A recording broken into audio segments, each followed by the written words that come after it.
Ce dont on va parler ce soir, c'est le guide des requins, raies et chimères de la zone européenne qui est sorti en 2023. Et nous, ce qu'on essaye de faire à Méditerranéus, c'est d'aller chercher les scientifiques les plus compétents sur les sujets sur lesquels on travaille et d'adapter leurs propos au grand public, en fait. Les scientifiques, c'est des gens qui sont quelquefois hyper compétents, peut-être trop, avec un langage particulier qui n'est pas toujours adapté.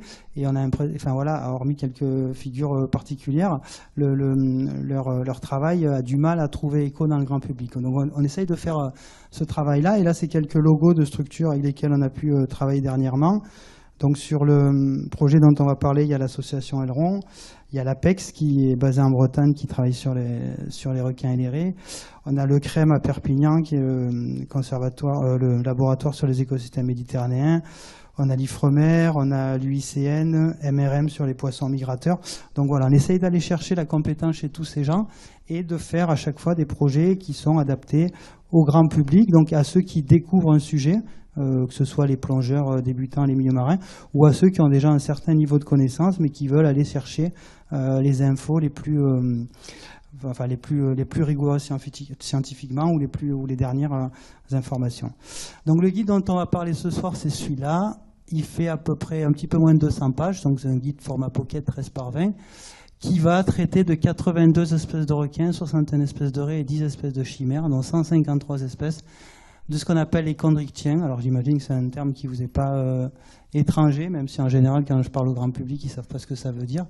Donc c'est le seul guide complet, à ce jour en français, totalement complet sur les espèces dont on a connaissance sur la zone, et donc qui est signé par moi-même, donc Cyril Girard, je ne me suis pas présenté, mais Claire l'a fait, qui a réalisé les illustrations du livre, une partie des textes. Cyrielle Houard et Mathieu Lapinski, donc mes deux co-auteurs. Donc Cyrielle Houard qui est conférencière sur les requins, qui encadre des séjours plongés requins, qui est aussi l'une des 4 protagonistes d'une web-série qui s'appelle Lord of the Ocean. Si vous n'avez pas eu l'occasion de voir ça, c'est 4 personnes qui partent à la découverte. Alors il y a 2 saisons, une première saison en milieux tropicaux qui partent plonger avec les requins, entre guillemets, considérés comme dangereux, pour démonter un petit peu les mythes autour de ces espèces. Et la deuxième saison de Lord of the Ocean est consacrée aux espèces qui peuplent la zone méditerranéenne. Donc pendant qu'on travaillait sur le livre, Cyrielle a fait beaucoup de terrain partout en Europe, a rencontré beaucoup de spécialistes, est allé chercher pas mal d'espèces qui sont dans le livre, à élargir quelquefois des cartes de répartition sur certaines espèces. Et elle travaille aussi avec Eric Clua sur le requin bulldog dans les îles Fidji. Elle mène les études de terrain, enfin la partie technique d'observation sur le requin bulldog. C'est cette espèce de requin qui est notamment incriminé dans les attaques à La Réunion. Et donc, ils mènent des études en observation sur des sites où il y a beaucoup de plongeurs et de requins bulldogs sur les interactions pour essayer de comprendre pourquoi certains individus peuvent aller à la rencontre des gens, attaquent certaines personnes, pourquoi d'autres le font pas du tout. Donc, ça fait partie des activités qu'elle a eues récemment. Et le troisième auteur, c'est Mathieu Lapinski, qui est biologiste marin, qui travaille dans une entreprise privée qui fait de la restauration de milieux marins et de la restauration de récifs artificiels, et qui est aussi le président de l'association qui s'appelle Aileron, qui est basée à Montpellier, et qui travaille sur les requins et les raies au niveau de la zone méditerranéenne, qui fait beaucoup de travail pédagogique, mais aussi qui mène des études scientifiques, et on en parlera durant cette conférence. Donc la première partie du livre, elle est sur les généralités. Donc la zone sur laquelle on a travaillé, c'est tout simplement cette zone européenne qu'on a divisée en 3 parties au niveau biogéographique, que vont être les mers du Nord qui sont ici, avec des mers avec des profondeurs assez faibles, avec des températures particulières et des espèces du coup particulières. La zone atlantique, on va dire tempérée jusqu'à sa partie quasi tropicale des Açores et des Canaries. Et ensuite notre bassin méditerranéen, qui est celui qui nous intéresse le plus, jusqu'à la mer Noire, qui a des caractéristiques aussi qui lui sont propres. Quand on regarde dans ces 3 zones au niveau tout simplement de la température des eaux de surface, on s'aperçoit que sur la zone atlantique, il y a ce grand courant qu'on connaît qui est le Gulf Stream, qui va amener les eaux chaudes de la zone caribéenne jusqu'à la façade, façade atlantique française. Donc des eaux chaudes qui vont remonter et qui vont laisser la place sur la partie des mers du Nord à des eaux très froides qui descendent, on va dire, de ces eaux-là. Et ça va être un premier déterminant de la distribution de certaines espèces, la température de l'eau.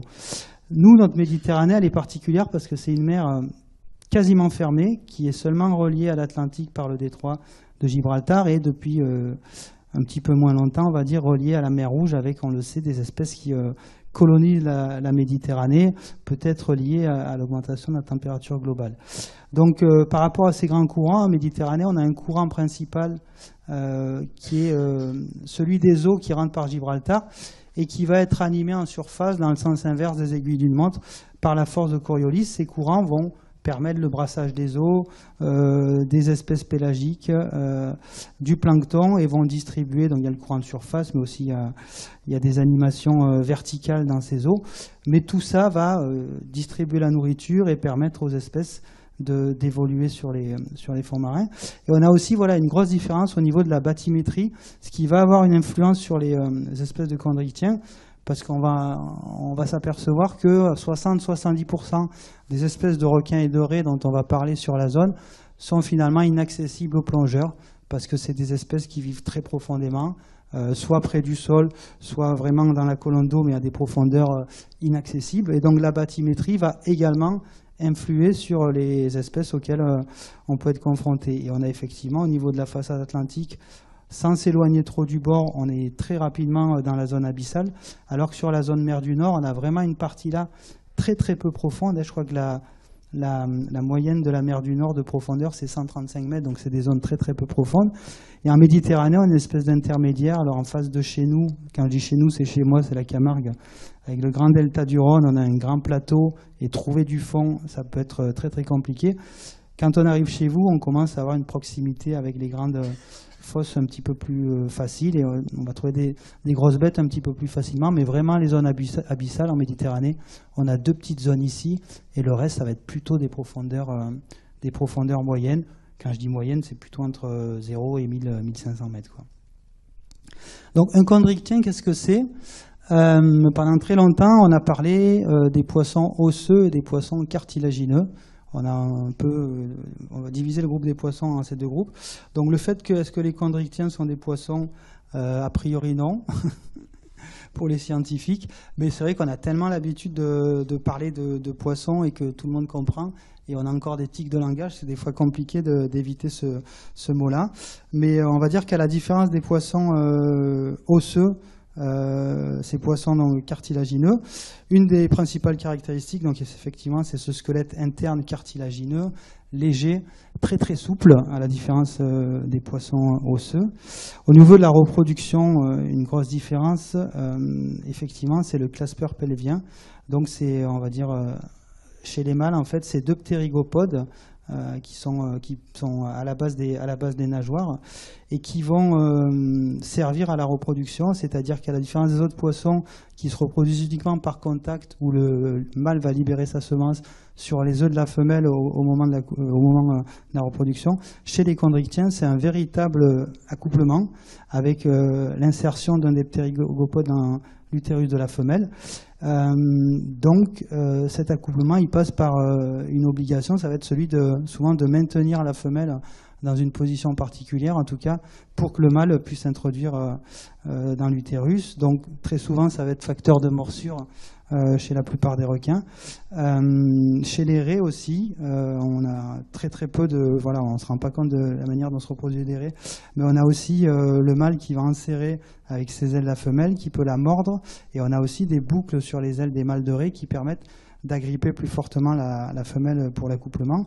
Et chez les chimères, c'est pas du tout de la même manière que ça se passe.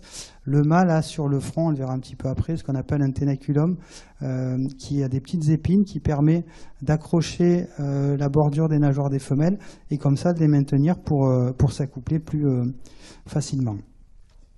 À la différence des poissons, on va dire osseux, les raies et les requins, c'est pas le cas des chimères, ont ce qu'on appelle une mâchoire suspendue. C'est-à-dire que la mâchoire inférieure et supérieure n'est pas accrochée au crâne comme chez tous les autres vertébrés. Elle est uniquement reliée par un petit os et un système de ligaments. Il y aura des dessins après. C'est pas le cas chez les chimères. Et on a une structure, une géographie crânienne chez les chondrichthyens qui est très éloignée des poissons osseux et de la plupart et de tous les autres vertébrés. Donc on a vraiment une distinction à ce niveau-là. Les requins, les raies et les chimères ne possèdent pas d'écailles du tout. Avant, on parlait d'écailles placoïdes, il me semble. En fait, ce sont des denticules dermiques qui sont de la même matière que les dents et qui sont plus ou moins recouvrantes selon les espèces. Chez la plupart des requins, les denticules recouvrent la totalité du corps, en partie chez les raies, et elles sont vraiment présentes uniquement sur le ténaculum et les organes sexuels chez les chimères. Et ces animaux-là aussi ne possèdent pas de vessie natatoire, à la différence des poissons osseux. L'organe de la flottaison, ça va plutôt être le foie, qui est gigantesque chez certaines espèces, qui peut représenter plus de 40% du poids du corps. Mais après, voilà, cette anatomie-là, elle diffère évidemment considérablement en fonction des espèces, selon qu'elles vivent en grande profondeur, que ce soit des espèces pélagiques ou benthiques. Donc voilà, c'est difficile de donner un chiffre qui correspond à tout ça. Donc leur histoire évolutive, elle est ancienne et complexe, et elle bat en brèche un petit peu les idées reçues qu'on a. On entend souvent dire les requins, c'était quand ils sont apparus, ils étaient déjà ultra perfectionnés, ultra adaptés à leur environnement, ils n'ont pas bougé depuis 400 millions d'années, c'est un petit peu le discours récurrent. En fait, c'est pas vrai du tout. Les premiers requins tels qu'on les connaît, enfin des quelques traces qu'on a, c'était des animaux plutôt petits qui filtraient pour se nourrir. Donc c'était pas du tout des grands carnivores. Et il faut se rendre compte qu'ils vivaient à l'époque où il y avait des poissons comme les placodermes qui étaient vraiment eux au sommet de la chaîne alimentaire. Et donc c'était plutôt des espèces, enfin voilà, qui n'étaient pas les super prédateurs d'aujourd'hui. Et à l'ère primaire, après ces tout premiers requins, le groupe s'est divisé en deux très rapidement. On va avoir d'un côté les élasmobranches, donc je le disais tout à l'heure avec la mâchoire suspendue, qui seront les requins et les raies, et de l'autre les holocéphales, alors c'est un nom un petit peu barbare, qui ont la mâchoire soudée, qui avaient un régime alimentaire plutôt entre guillemets durophage, ils vont manger des oursins, des coquillages, des choses comme ça, et qui eux ont la mâchoire soudée totalement au reste du crâne, un petit peu comme la plupart des vertébrés. Et à l'ère primaire, en fait, le groupe dominant chez les chondrichthyens, c'était pas les élasmobranches comme aujourd'hui, c'était ce groupe des holocéphales. À l'époque déjà, les chondrichthyens représentaient, à l'endroit où on avait beaucoup de fossiles, environ 2/3 de la faune marine, et parmi ces 2/3, les 2/3 étaient des holocéphales. Donc ce groupe-là était un groupe dominant, florissant à l'ère primaire, et aujourd'hui, malheureusement, ne reste plus que le groupe des chimères et quelques dizaines d'espèces, donc on est vraiment sur une lignée en bout de course évolutive par rapport aux conditions du milieu. Et ces requins, on va dire, pour quitter le groupe des holocéphales, voilà, primitifs tels qu'ils sont ici, ressemblent évidemment pas du tout aux requins d'aujourd'hui. Certains avaient des espèces de grosses piques sur la tête, dont on pense, on a retrouvé des fossiles avec des mâles et des femelles qui servaient à la femelle à s'accrocher dessus pendant l'accouplement. D'autres avaient des gros barbillons. On en a aussi, peut-être vous les avez déjà vus, avec la mâchoire inférieure enroulée. On imagine que peut-être ils mangeaient des ammonites. On était très très loin du requin d'aujourd'hui, donc il faut balayer ce discours que les requins n'ont pas bougé depuis 400 millions d'années. Non, non, non, les requins tels qu'on les connaît aujourd'hui sont beaucoup plus récents. Tous ces requins primitifs, entre guillemets, se sont éteints graduellement. Il restait une seule lignée qui est celle des zygodontes et qui a résisté jusqu'à la fin du Mésozoïque, jusqu'à la disparition des dinosaures. Et ce groupe des zygodontes a donné deux groupes que sont les requins tels qu'on les entend aujourd'hui, les sélachimorphes, et les raies, donc les ragamorphes. Pendant très longtemps, on a cru que les raies étaient des petits cousins des requins, parce que dans le registre fossile, on n'a pas trouvé de fossiles de raies durant 50 millions d'années ici. Donc les premières raies, elles ont à peu près, il me semble, 160 millions d'années. Donc on s'est dit, ils se sont directement, on va dire un résidu, en tout cas une branche des requins modernes. En fait, l'étude maintenant des denticules dermiques nous dit que les raies et les requins modernes ont chacun des caractéristiques des zygodontes, mais pas les mêmes, et que les raies sont certainement un groupe frère ou sœur, je ne sais pas comment on dit, apparu en même temps que les requins, et que si on ne les trouve pas dans le registre fossile pendant 60 millions d'années, c'est qu'en fait les premières raies ressemblaient tellement à des requins qu'on n'arrive pas à les retrouver en fait.